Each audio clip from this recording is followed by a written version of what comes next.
Halo, apa kabar? Assalamualaikum warahmatullahi wabarakatuh. Senang sekali kita ketemu di hari ini ya, hari Jumat. Mudah-mudahan Jumat ini membawa keberkahan buat kita semua. Dan seperti biasa, kami temani Anda dalam perbincangan off the record, membaca berita di balik berita. Berita-beritanya Anda bisa baca di mana-mana, tapi behind the scene-nya dan konteksnya setidaknya Anda bisa ikuti dalam perbincangan bersama kami. Saya Hersu Beno Arif. Dan saya Gibeta senang sekali menjumpai teman-teman semua ya semoga Jumat barokah dan kalaupun ini juga ditonton pada hari Sabtu ya ya semoga tetap Sabtu berkah juga. Hmm, ya pokoknya ditonton hari Minggu juga, hari Ahad juga Itu tetap apa? Ahad berkah juga, gitu ya. Oke, kapanpun Anda menontonnya, dimanapun Anda menontonnya, gitu, eh, mari bergabung bersama kami dan seperti biasa kita menunggu banget komentar-komentar Anda, tambahan-tambahan Ya. informasi dari Anda, gitu ya. Usulan-usulan dari Anda kami tunggu semua. Saya usul. Nah, sekarang saya duluan yang usul ya. Ternyata kita masih ngomongin juga soal Raja Solo ya, Raja Jawa. Tapi Raja Solo lah pasnya lah ini ya, bukan Raja Jawa karena di luar Jawa nggak diakui juga. Kalau di Jogja juga pasti nggak akan mengakui Jokowi sebagai raja. Dan jangan-jangan orang keraton apa Kasunanan di Jogja juga, di Solo juga jangan-jangan nggak mau gitu ya. Raja Raja Jalan apa Raja Sumber lah kalau di Solo ya. Ya di, di Gang Kutai nomor satu. Oke, Iya. kita ternyata ini banyak sekali. Kalau kemarin kan saya juga menyebutnya bahwa Jokowi itu kelihatan banget diperlakukan sebagai warga negara kelas istimewa. Ya, Mbak Agi kan kita Iya. kemarin bahas dia diperiksa dan kelihatan seperti orkestrasi sebenarnya kalau kita lihat timelinenya karena sehari sebelumnya pengacaranya menyatakan bahwa ada dua opsi. Dia menawarkan menunggu pemeriksaan setelah ada approval dari dokter atau diperiksa di Solo. Tapi sehari kemudian ternyata udah langsung diperiksa. Dan kemudian baru ada penjelasan bahwa ya kebetulan sedang melakukan penyidik sedang melakukan pemeriksaan di Solo jadi jadi kemudian diperiksa di Solo. Itu semua sih omon-omon aja, semua itu bagian dari orkestrasi yang memang kelihatan dia warga negara istimewa. Dan yang terbaru yang muncul yang bikin geger juga itu ternyata dia diperiksanya kayak di lounge sebuah hotel gitu ya. Bagi itu bukan bukan meja, bukan ruang penyidikan kalau itu saya lihat gitu. Untung jangan-jangan ada welcome drink-nya juga Mbak gitu. Bapak mau ngunjuk menopo, nah kan gitu ya. Kan jangan-jangan seperti itu. Itu ramai banget ya Mbak Agi dan juga pemeriksaan para relawannya ya, yang relawannya yang juga diperiksa dan Roy Suryo juga sudah meminta agar dilakukan gelar perkara khusus. Nah, kita akan ngomongin soal itu seputar pernik-pernik Pak Jokowi dengan Polres Solo dan Polda Metro Jaya. Mhm. Iya ya betul Mas Hersu. Jadi ini rame betul di media sosial dan Hmm. ternyata netizen itu sangat-sangat jeli banget ya. Hmm. Eh, Sebagian dari mereka kan juga pastilah untuk berbagai hal begitu ya pernah di BAP. Jadi itu diperiksanya bukan di ruang biasanya polisi itu membuat BAP. Jadi bukan di Maksudnya ruang penyidik. di Polres Solo ini ya, Mbak? Di Maksudnya ya? Polres loh, di Ya, Mapolres, di ya, markas ya, ya. Polres Ini, Solo ini. saya ingat Ketika ini ya, waktu itu ada foto gede banget ya, di Mapolres Solo yang baru itu kan ada fotonya Jokowi yang gede banget, ingat nggak Mbak waktu itu? Kemudian waktu itu betul. diturunkan setelah dia tidak jadi presiden karena diributkan oleh netizen. Tapi pertanyaan saya tadinya saya ketika lihat fotonya saya pikir, oh berarti bukan di Mapolres Solo dong ya ini di hotel dong. Saya kan kelihatan seperti dia Mbak di hotel di bandara seperti atau di Adi Sumarmo kita nggak tahu di mana itu. Tapi setelah saya baca ternyata katanya di Polres Solo. Berarti saya menduga apakah di makeover sebelum khusus Pak Jokowi diperiksa itu sengaja dibikin mewah seperti itu sehingga raja dari kawasan Sumber ini merasa nyaman untuk diperiksa gitu. Iya, iya, iya. Ini memang mendapat perhatian khusus dan Roy Suryo juga itu juga protes ya. Dia mengatakan, kenapa kok diperiksanya di ruangan yang mewah sekali seperti itu, begitu. Sementara dia kan juga pasti sudah pernah merasakan diperiksa di ruang BAP itu seperti apa. Bahkan ada netizen yang mengatakan, saya pernah di BAP dan saya seperti ada di ruangan yang diperiksa oleh mafia katanya. Di Mungkin Solo karena ya, penekanan. Iya, di Polres iya, Solo itu ya, yang tempat yang iya. sama. Hmm. Ya, dan kemudian kalau kita lihat sih Mas Hersu dan dari beberapa narasi yang ada di media itu rupanya memang itu ada di ruang tamu, tempat menerima Hmm. tamu, begitu Mm-mm. untuk menerima tamu dari Polresta Solo tersebut. Dan ruangan tersebut memang belum lama katanya itu masih merupakan ruangan baru lah.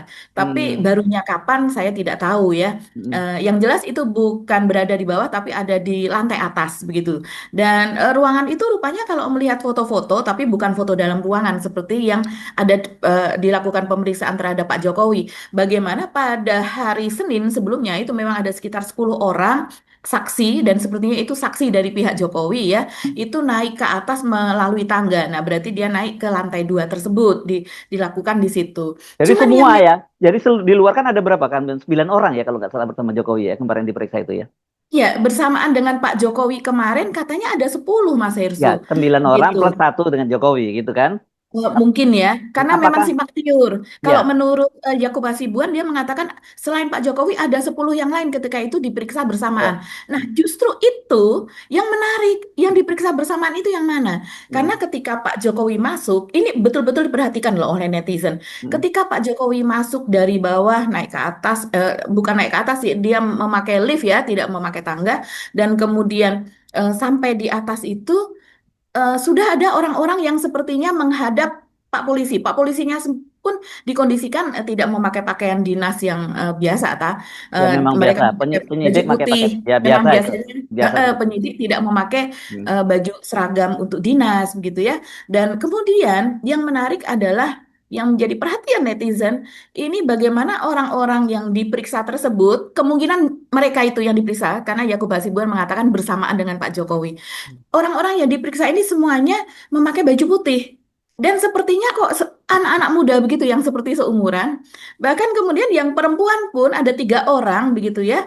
Kalau kita putar lengkap itu videonya, inilah kesalahan. Mereka apa merekam sampai ke dalam dan kemudian disebarkan ke publik. Ini menjadi perhatian betul oleh netizen.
Kalau Netizen pengalaman saya nggak pernah kita boleh di foto pun nggak boleh kan, Baraku ya biar betul, iya, kadang-kadang betul. nyolong-nyolong sih Versi bisa. kan juga pernah di BAP Oh, kan berapa untuk kali kasus. Iya, di betul. Polda, di Mabes Polri, di Bareskrim, saya juga pernah di BAP gitu.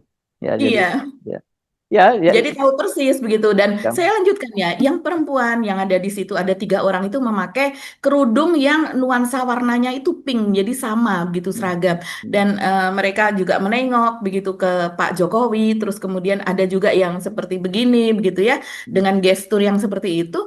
Orang nggak. kemudian netizen ini mengatakan itu kok seperti nasabah prioritas ya, seperti ada di bank. Kita tahu nasabah Iya. prioritas ini adalah mereka yang memiliki tabungan Di atas miliaran gitu ya kan. Ada, di atas iya, berapa? 500 juta biasanya nasabah ya di prioritas. atas 500 juta sampai miliaran lah itu perlakuannya kan beda-beda. Yang 500 juta sampai sekian, sekian sampai sekian itu berbeda lagi itu treatmentnya gitu ya. Dan mereka biasanya kan memang diperiksa bukan diperiksa, diterima begitu. Bahkan CS bisa datang ke rumah nasabah. Tapi kalau seandainya nasabah itu datang ke bank yang bersangkutan, maka kan akan diterima di ruangan yang mewah begitulah. Dan dikatakan bahwa ruangan BAP Pak Jokowi ini dibandingkan dengan ruang BAP masyarakat umumnya ini tentu saja sangat-sangat mewah. Bagaimana mejanya juga sangat bagus, terus kemudian juga semuanya terlihat kinclong masih baru gitu ya. Terus kemudian juga ada air aqua di situ. Bahkan kalau menurut netizen itu kok ada snack, ada minum, ada welcome drink begitu. Nah, itu Kalau saya dia. melihat apakah betul ada Ya, snack begitu ya? ya. Karena Saya tidak membayangkan terlalu juga seperti itu, ribet. Mbak. Saya membayangkan karena ruangan seperti itu pasti ada welcome drink-nya gitu. Iya, nah itu ya yang kemudian netizen mengatakan itu saksi yang sedang diperiksa ataukah mereka itu polisi yang memang dikondisikan saja seolah-olah sebagai saksi begitu. Jadi ini dianggap oleh masyarakat, oleh publik yang merasa kok nggak setara ya perlakuannya dan kemudian juga tidak jauh dari rasa keadilan kalau yang seperti ini.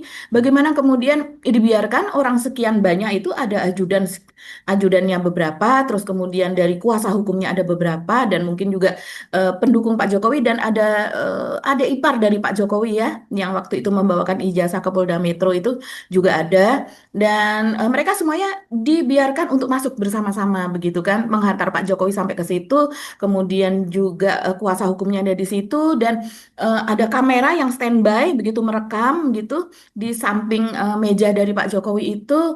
Terus kemudian ada orang polisi sepertinya ataukah ajudannya yang motret-motret beberapa kali. Hmm. Loh, kok suasana itu tidak kita temukan pada pemeriksaan orang-orang lain begitu Mas Hersul. Belum lagi suasananya yang terlihat mewah. Itu yang membuat orang jadi tidak percaya Pak Polisi. Perlakuan yang berbeda seperti itu. Dan kita tahu ini pasti juga diketahui oleh Pak Listio Sigit. Tidak mungkin ini tidak diketahui oleh Pak Listio Sigit.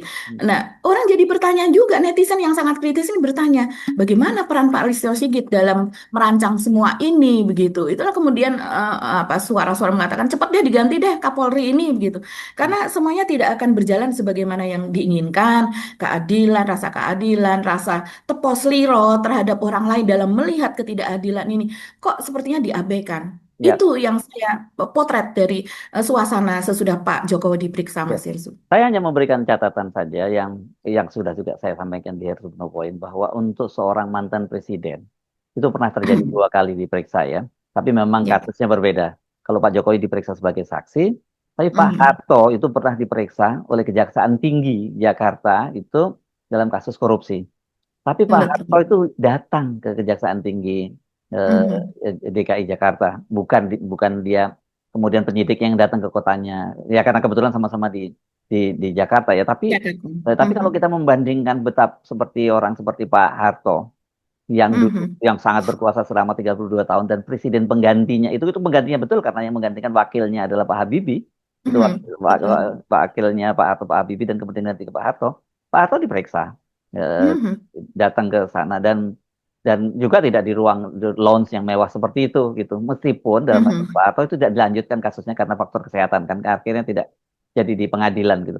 Tapi dari situ saja bayangkan kita orang seperti Jokowi mendapat keistimewaan seperti itu, sementara Pak Harto yang saya kira kalau dibandingkan lepas dari kritik-kritik kita terhadap berbagai Mhm. kebijakan Pak Harto, tapi jasanya terhadap bangsa ini yang luar biasa, saya kira kita nggak bisa ngomong apple to apple dan itu pun mendapat perlakuan yang sama di mata hukum Mhm. gitu. Nah ini kalau ini Ya. betul-betul kita mau bicara equality before the law bagaimana gitu kita Mhm. menyatakan ini dan jelas kalau dari proses semacam ini Mhm. orang juga tidak akan terlampau orang tidak akan percaya ketika dijelaskan dari sini saja kan kelihatan sekali bahwa penyidik itu tidak setara Mhm. dengan Pak Iya, bagaimana betul. mau dia menyidik secara benar kalau walaupun sekali lagi ini Pak Jokowi hanya sebagai saksi ya. Iya, iya, perlakuan itulah yang dipertanyakan dan sebetulnya sudah diduga sebelumnya bahwa akan menjadi seperti itu. Mm-mm. Apalagi dengan semuanya yang dibuat serba kebetulan. Kalau untuk Pak Jokowi kan sepertinya ada kebetulan ini, ada Oh kebetulan iya, itu. Dan karena kebetulan penyidik sedang ada di Solo, katanya sedang melakukan penyidikan dan sebagainya. Makanya saya sebut kalau kita lihat timelinenya sudah seperti orkestrasi lah gitu. Jadi, betul, ya betul. itu benar-benar siapa dulu yang ngomong, nanti kepada media ngomong ini dulu, nanti terus tahapannya seperti ini kan gitu. Kan kita Mhm, ingat, sekali lagi saya ingin review sebentar, kan Pak Jokowi ini harusnya diperiksa tanggal 17, hari Kamis tanggal betul. 17 Juli. Nah, Mhm. kemudian pada tanggal, Pak Jokowi kemarin diperiksa tanggal berapa? Tanggal 22 ya, Pak ya? Tanggal 22 ya. Ya. Iya, iya. Nah, tanggal Mhm. 21-nya pengacaranya menyatakan bahwa ada Rifai Kusuma Negara yang dia menyatakan bahwa ini dua opsi gitu ya, dua opsi setelah dapat approval dokter diperiksanya atau di Solo. Kita waktu itu mempertanyakan kok kenapa ditunda-tunda padahal kan ini Pak Jokowi yang Mhm. melaporkan kan gitu. Sehari kemudian ternyata kemudian Pak Jokowi sudah tiba di Polres Solo dan menyatakan pengacara yang satunya lagi, siapa namanya saya lupa, yang menyatakan kebetulan ini memang penyidik sedang ada di kota Solo jadi dilakukan. Jadi semuanya serba kebetulan dan orkestrasi. Dan jangan lupa pemeriksaan terhadap Pak Jokowi itu yang dilakukan oleh penyidik Polda Metro Jaya di Mapolres Solo itu sehari setelah Pak Prabowo meninggalkan kota Solo dan Pak Prabowo sebelumnya itu sowan ke Pak Jokowi dan kemudian kulineran. Pak Jokowi kemudian mengantarkan juga Pak Prabowo ke bandara dan Bandara. sebagainya. Ini kan apa ya? Suasananya itu suasana kekuasaan betul bagaimana seorang penyidik itu berani berani Mhm. bertindak terhadap Pak Jokowi. Jadi benar-benar semuanya itu disetting dengan sangat rapi. Perhatikan timelinenya. Sekali lagi perhatikan timelinenya. Mhm. Itu kelihatan banget ya dari situ ya kita nggak bisa berharap apa-apa dari kasus ini. Makanya kemudian wajar kalau teman-teman diaspora dari 25 negara kemudian menarik kasus ini menjadi kasus internasional dengan melaporkan setidaknya kepada 5 lembaga internasional, Amnesty International, Human Rights dan sebagainya, bahkan orang sekelas Trump dan juga wakil presidennya Vance juga dilapori. Mhm. Ya. Iya, ini memang kita halus dada lah Nggak untuk bisa, kalau ngarepin ngarepin proses hukum penegakan hukum ini kita udah nggak bisa. Kita apa boleh buat iya. walaupun teman-teman itu mengaku malu sebenarnya mereka membawa kasus ini ke dunia internasional itu memalukan gitu. Tapi hati-hati nih mesti yang ini yang seharusnya kan yang kena dampaknya adalah Pak Prabowo. Dan kalau udah dibawa ke dunia internasional sementara pada bulan September nanti Pak Prabowo itu akan pidato di PBB. Kan beda dengan Pak Jokowi ya. Kalau Pak Jokowi 10 tahun tidak pernah pidato di PBB, hanya sekali pernah, tapi itu pun ketika COVID kemarin itu online karena dia Online. bukan pidato ya, jadi dia pidato rekam terus diputar, di playback aja lah gitu, bukan Betul. bukan datang. Pak Prabowo akan di sana dan saya mendapat informasi katanya sebenarnya Pak Prabowo itu akan dapat tempat yang sangat terhormat, urutan-urutan pidatonya kan memang waktu itu seperti dikeluhkan oleh Pak Yusuf Kala yang selalu mewakili Mhm. Pak Jokowi pada waktu itu katanya kalau diwakilkan itu walaupun negara Indonesia itu lebih besar, tapi kalau wakil presiden yang pidato, dia terpaksa nunggu Fiji, negara kecil itu karena dia Betul. presiden. Jadi begitu.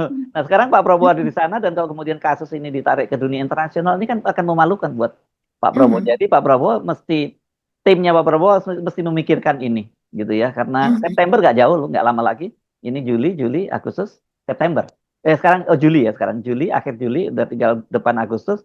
September Pak Prabowo akan hadir di sana dan saya kira ini momen yang sangat penting buat Indonesia, momen kembalinya Indonesia setelah 10 tahun absen kepala negaranya di PBB dan ini adalah pertama kalinya Pak Prabowo juga akan pidato di PBB. Jadi ini nggak main-main loh gitu.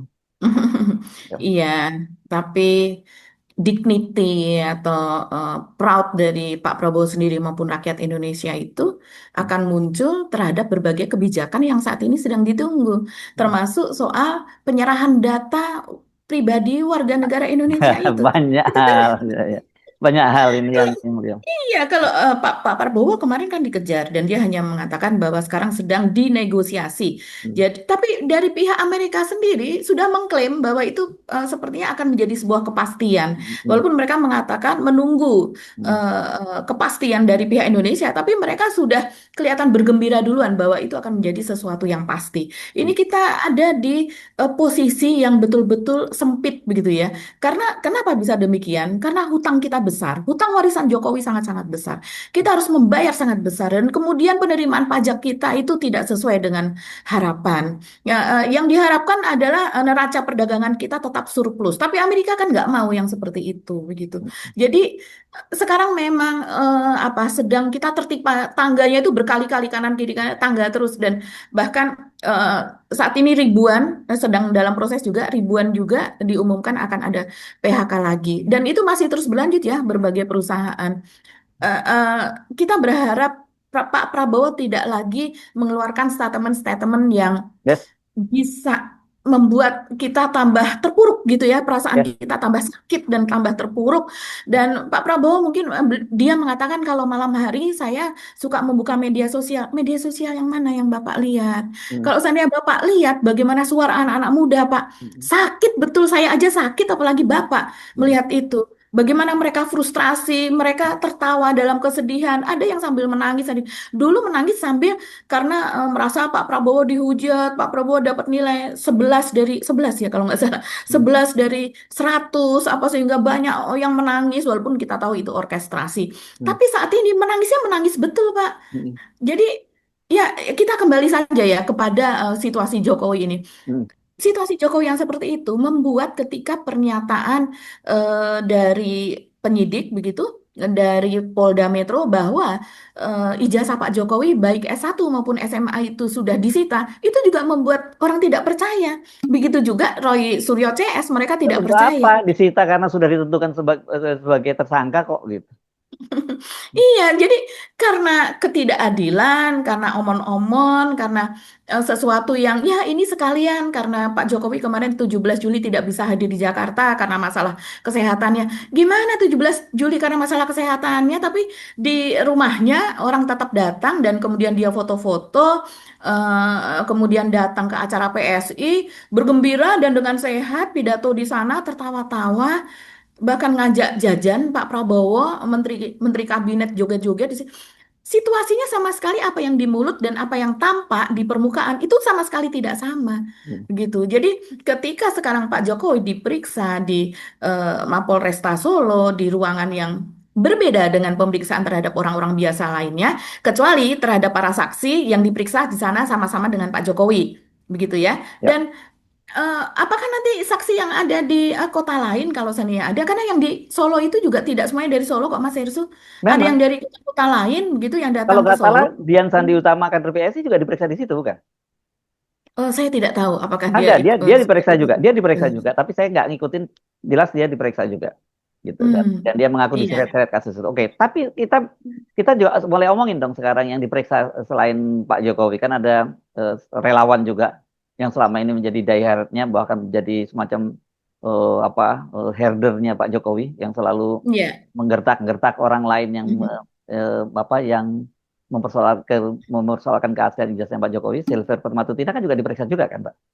Iya, dia kemarin itu dari rangkaian ini dia diperiksa di Polda Metro Jaya ya di Jakarta. Hmm. Kabarnya dia ditanya sekian puluh pertanyaan gitu dan eh, pertanyaan itu yang paling penting yang dia sebutkan adalah apa kesaksiannya soal Roy Suryo. Karena memang saya perhatikan kan di berbagai panggung di televisi nasional dari pihak Pak Jokowi yang menjadi jubirnya yang mewakili pihak Pak Jokowi. Jadi kita bisa katakan ini adalah anak buah Pak Jokowi, Ya, tangan kanan dan ya kekayaan orang Pak Jokowi. wajar dong Udah karena dia jelas. dapat komisaris di apa Betul. ID Di Food dengan ijazah yang iya, nggak jelas gitu bisa jadi komisaris kan gimana nggak pasang badan enggak jadi. Hmm. enggak betul. Jadi ini memang representatif dari Pak Jokowi. Nah, dia ditanya soal bagaimana Roy Suryo pada saat bertemu di berbagai panggung tersebut begitu kan. Karena Roy Suryo ini kan tuduhannya adalah menghina, menghasut apa dan sebagainya, tuduhan dari pihak Jokowi. Dan yang menariknya lagi Mas Ersu ketika ditanya oleh wartawan kemarin seusai diperiksa oleh polisi, dia mengatakan memang ada pejabat tinggi, mantan mantan pejabat tinggi yang ingin memisahkan antara Pak Prabowo dengan Gibran. Mungkin ini pengulangan, tapi jadi menarik ketika dinyatakan lagi sekarang. Ada yang ingin memisahkan antara Prabowo dengan Gibran dan kemudian menggantikan posisi Gibran dengan anaknya. Siapa tuh? Siapa coba? Dan Hmm, dia tadinya saya, apakah ini SBY dengan AHY? Karena hmm, sekarang ini dengan penampilan AHY di forum nasional maupun internasional banyak sekali diuluk-ulukan Mas Herusu. hmm, Bahkan yang di luar orang Demokrat saja di medsos itu banyak yang mulai bersimpati kepada AHY dan mengatakan dia the next wakil presiden begitu. hmm, Dan apakah yang satunya lagi kalau fail di Pilpres gitu ya partainya artinya adalah Megawati. Karena yang hmm, berkontestasi kan PDIP dan kemudian Kim gitu dan Kubu dari Anies. hmm, Nah, kalau Anies nggak mungkin disebut nanti anaknya yang menggantikan anaknya yang mana. hmm, Mutiara saja baru mau sekolah lagi gitu kan. hmm, Jadi sementara yang punya anak dan sering disebut juga dan itu memang di medsos juga sering kali netizen mengusulkan sudah deh diganti Mbak Puan nggak apa-apa walaupun Mbak Puan seperti itu. Tapi nggak apa-apa diganti dia toh dia lebih Tapi berpendidikan toh ya dia lebih lebih matang lah pengalaman di dan ya sebagainya. pengalaman. Iya, iya, iya. Begitu pengalaman di DPR sekarang menjadi ketua DPR apa dan sebagainya. Jadi kalau kesimpulan saya yang ditunjuk ini adalah Megawati. Ini ngapain ya? Jadi menurut dia soal yang ada orang di belakang Roy Suryo ini adalah pejabat tersebut. Saya rasa Roy Suryo dengan Megawati. Nggak ada Kok hubungannya. rasanya nggak nyambung ya? Lebih Ahmad kalau ya, Kozinudin dengan Megawati, dengan ah, ya ada beberapa tokoh yang memang seperti Bitor ya sudah jelas dia kader dari PDIP apa dan sebagainya. Tapi rasanya kok bukan berorkestrasi untuk ini begitu. nggak ada kaitannya itu dan ini kalau Pak SBY saya kira masih masih masuk akal karena kan Roy Suryo pernah menjadi kader Partai Demokrat. Tapi kan sekarang kan dia Betul. sudah keluar dari Partai Sudah. Demokrat juga gitu. Jadi ya ini apa mencari-cari tapi kalau kalau saya mesti declare juga bahwa kalau banyak orang yang ingin menggantikan bukan menggantikan sebenarnya memakzulkan Gibran itu kan jelas. Purnawirawan itu jelas melakukan Ya. itu. Bahwa masyarakat sipil juga melakukan itu. Kita juga ingin melakukan itu. Sebenarnya kita mesti declare juga gitu ya Mbak. Ya. Tapi kan kita Ya, bukan dan anak satu pejabat. lagi. Mm, Ya, satu lagi Mas Ersu. Ini orang representatif nih, ini orangnya Erick Thohir dan ini adalah orangnya Jokowi. Kenapa orangnya Erick Ah, Thohir? Ya dia kan mm, diangkat sama Erick Thohir. mm, Dan Erick Thohir kita tahu ini adalah orang dekatnya Jokowi begitu. mm, mm, Dan sesuatu yang keluar dari mulutnya dia mm, tidak bisa dipisahkan dari pikirannya Jokowi mm, begitu. mm, Jadi saya rasa apa yang keluar dari mulut Sylvester Matutina itu adalah ide dari Jokowi. ya, ya. Oke, eh, masih ada yang lain kita mau bahas soal Pak Jokowi? Iya. Kita tambahi saja bahwa Dr. Muhammad Taufik, yaitu Ketua Tim Tipu UGM, itu sudah mendaftarkan resmi atau mengajukan banding secara resmi, begitu ya. Mm, Memori untuk kasasi itu sudah diserahkan ke mm, Pengadilan Negeri Solo dan kemudian nanti kalau banding itu kan akan dibuka pengadilannya nanti di Pengadilan Tinggi Jawa Tengah. Menurut pendapat Pengadilan Negeri Surakarta, perkara saya ini lebih pantas didaftarkan di Pengadilan Tata Usaha Negara. Itu catatan pertama. Kemudian yang kedua, bagaimana menyikapi apakah benar perkara saya ini harus didaftarkan di Pengadilan Tata Usaha Negara? Menurut saya ini putusan yang bodoh-bodoh pintar, ya. Kenapa saya bilang bodoh-bodoh pintar? Satu, yang paling aman itu memang perkara itu tidak dapat diterima. Karena tidak dapat diterima itu belum sampai mengadili perkara pokok, belum sampai pembuktian, jadi belum sampai memeriksa ijazah, ya. Nah, lalu yang ketiga, apakah benar ini wilayah Tun sama sekali baik di dalam pusita atau kronologi perkara maupun di dalam petitum atau tuntutan kami tidak sama sekali menyatakan satu, pembatalan pemilihan wali kota, pembatalan pemilihan gubernur, pembatalan pilpres atau pembatalan ijazah, ya. Tetapi kami hanya menginginkan karena di dalam peraturan KPU, PKPU itu disebutkan seorang calon wali kota, calon gubernur, calon presiden itu harus lewat yang namanya public expose. Dan ternyata dari hasil penelusuran kami, KPU Surakarta, KPU provinsi maupun KPU pusat itu tidak melakukan yang namanya verifikasi, hanya syarat norma administrasi bahwa ijazah itu difotokopi dilegalisir. Itu yang ketiga. Ya, ini yang keempat yang menarik, ya. Ini yang menarik. Saya yakin nanti jadi judul berita. Saya tegas mengatakan itu bukan gugatan tidak dapat diterima, tetapi Pengadilan Negeri Surakarta yang tadi saya bilang bodoh-bodoh pintar tidak berani menerima. Sebagai bukti pembandingnya, nomor kami PDTG 99 ya, nomor kami 09 PDTG garing 2025 PNSKT dinyatakan tidak dapat diterima. Berarti secara formil cacat. Tetapi sebaliknya perkara nomor 098 PDTG PNSKT ya 2025 yaitu gugatan SMK tentang bahan prestasi diterima. Secara norma itu ditolak karena yang menggugat itu tidak pernah beli mobil, tidak pernah pesen, bahkan masih kecil pada saat mobil itu di launching, dia masih berumur 12 tahun ya. Jadi alasan yang keempat itulah yang menurut saya lebih nalar. Tetapi saya akan sampaikan kepada rekan-rekan semua, apakah saya putus asa? Nggak boleh, karena di Indonesia ini pengadilan itu ada namanya pengadilan negeri, pengadilan tinggi, dan pengadilan kasasi. Dan saya meyakini di tingkat banding atau kasasi, insya Allah perkara kami ini nanti akan dikabulkan. Karena kami punya pengalaman, teman-teman kan terkejut ketika saya mendaftarkan perkara gugatan pasir, nggak ada yang tahu. Tahu-tahu Mahkamah Agung mengabulkan. Saya meyakini itu masih ada keadilan. Itu contoh yang terbaru. 3 tahun yang lalu kami mengajukan gugatan di Jepara, juga dinyatakan ditolak di pengadilan negeri, pengadilan tinggi, tapi Mahkamah Agung mengabulkan. Dan ini Pak Taufik ini yakin betul bahwa dirinya akan menang dan kita beri semangat Mas Hersu. Ya saya heran ini dengan energinya yang sekarang dia menargetkan. Pokoknya pemirsa, halo guys katanya. Sekarang tiap hari saya akan mengedukasi, membuat edukasi kan dia memang Saya juga kalau guru. begitu Mbak Agi ngomong halo guys, saya pengen juga ngomong tuh kayaknya nggak pantas deh saya ngomong gitu. Dan satu lagi diperhatiin oleh banyak viewer kita, kata ini channelnya nggak pernah minta di subscribe katanya begitu.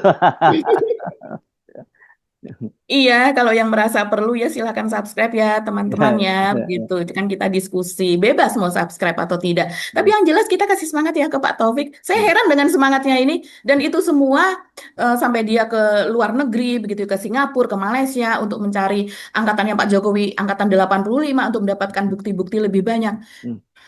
Luar biasa loh, orang yang bereffort seperti ini cinta betul kepada negara kita NKRI. Oke, kita Oke. lanjutkan perbincangan kita nanti dengan episode berikutnya ya. Mbak Agi, kita akan ngomong juga yang nggak kalah serunya. Ini berkaitan dengan IKN ya. Nanti kita bahas ya soal IKN karena ada usulan agar IKN itu dijadikan saja ibu kota dari Kalimantan Timur. Tapi ada juga yang minta agar Gibran aja pindah ke sana gitu. Nanti kita bahas soal ini. Tapi terima kasih atas kebersamaan Anda. Terima kasih atas support Anda. Walaupun kami tidak minta untuk subscribe, minta untuk di-share, tapi saya tahu banyak teman-teman yang sudah subscribe karena terlihat sekali pertumbuhan subscribe kita, dan juga komentar-komentarnya itu membahagiakan kami, membuat kami untuk terus bersemangat, berbagi cerita, berbagi konteks peristiwa dengan Anda semua. Kami mohon pamit. Saya Herzuna Arif. Dan saya Gibeta, terima kasih atas perhatian teman-teman semuanya. Tetap salam akal sehat. Wassalamualaikum warahmatullahi wabarakatuh. Salam warahmatullahi wabarakatuh.